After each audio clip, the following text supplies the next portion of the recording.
47 жылдық стаж бар өзімде мұғаліммін. 28 жыл мектептің директоры болғам. 9 жыл замақында істедім.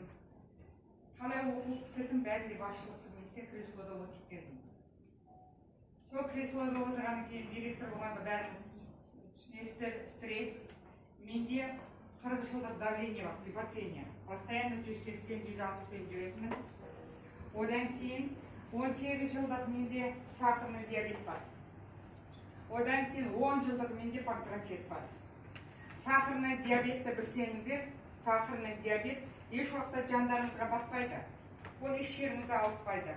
Бірақ ішіңіздегі осы құрылыстың ішіндегі бір мүшені, конкретный мүшені рақ қылып береді, сіздерге әкеп береді. Сөйтіп мен осы 4 аурудың аяғында серьезтечен болдым. 4-й стадия. Білесіздер ғой, ең қиыны болды. 6 рет химия алдым. Шымкент қаласында Мария Сергеевна деген өзімде чушь врачым болды, онколог. Сол кісіден 6 рет химия алып, апа енді демалыңыз деп мені шығарды. Үйге. Оны да жақсы білесіздер.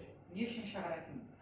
Сонымен мен қатты ауырып жатқанымда менің халімді сұрап келеді, қалайсыздар? Бірақ ванна туалетке барып жылап келеді. Что видно, менің түрім жаман. Сөйтіп жылап келеді тамны, ой, үшін кімес әшейін просто сізді сағынған екен жылап отырмын дейді. Өзімнің туысқандарым. Мен Жетісай қаласында бірінші сыныптардың қызымын. Мен оған дейін барлық жерге емделдім. Японияға бардым, Москваға бардым. Только облегчение бар. Дәрі береді, менде облегчение ғана болады, қайтып ауырам. Сөйтіп ауырып отырған кезімде менің спонсорым, міне Бақытгүл деген қыз, аттарыңызға бір қараңыздаршы. Сол қыз маған осы 2 байжанды алып келді. Міне екеуін алып келді. Ол қыздар менің рак екенімді білмейді, 4-й стадия екенімді білмейді, бірақ сахар екенімді біледі. Апай, мынаны ішіңізші сахардан жазыласыз деді. Мен отырдым да мен барлық таунти деген білесіздер ғой, японский производство бір курсының өзі $3000 тұрады. Соны ішіп жазылмағанда, сенің мына титтей 2 байжанға мен жазылмайын деп, мен қарсы келдім оғызға, действительно. Сөйтім тастады да кетті. Апай, ішіңізші деп.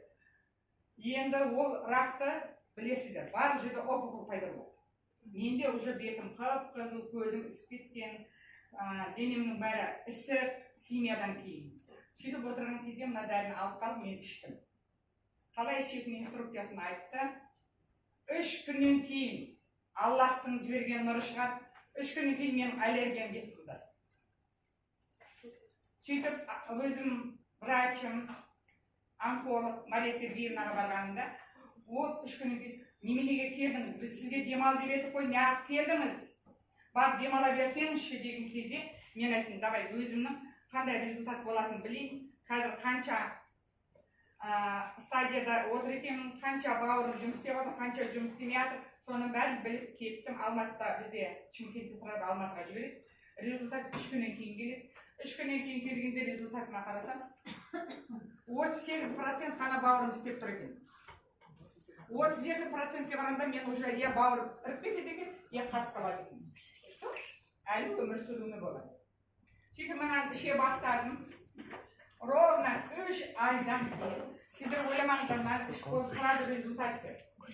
Бұлда сразу результат. Біреуде мысалы мына 5 саусақ бірдей емес, бәріміздің организміміз әртүрлі. Біреу тез қабылдаймыз, біреуміз кеш қабылдаймыз.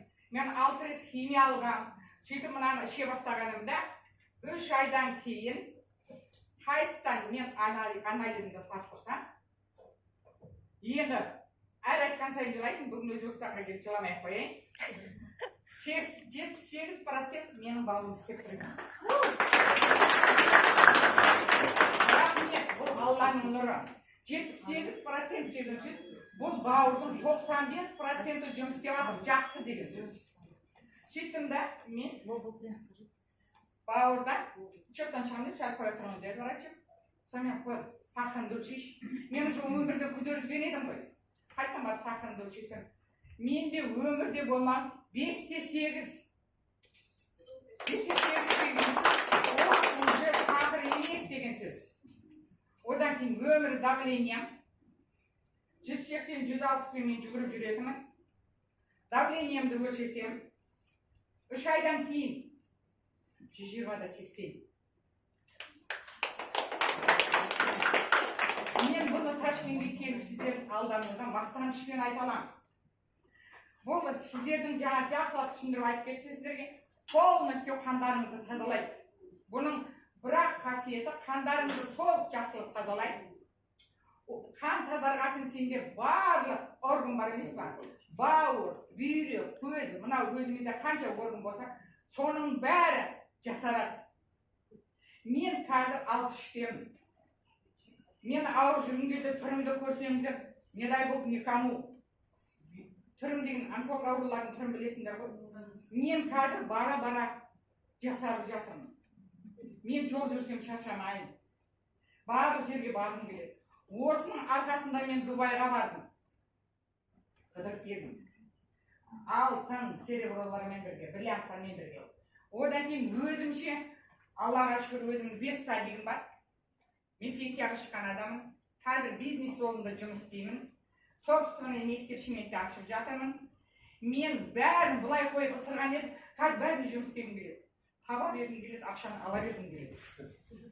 Мен қазір осыда цереброз статустамын. Әр екінші күні менің банкарыма ақша келеді. Санасам 700-800 мың. Міне, әр екінші күні неге сіздер де осылай байымасқа? Неге сіздер де осылай бизнеспен жұмыс істемеске? Неге сіздер де, неге біз бір жалақымен 100 мың, 200 мың алып жүреміз? Одан қайта неге осымен аптасына айлық алмаймыз? Мына жастар отыр екен, мен жастарға тілейтін. Барынша жұмыс істеңіздер. Бұлда бизнес те бар, денсаулық та бар, бәрі бар. Тыңдағандарыңызға рахмет.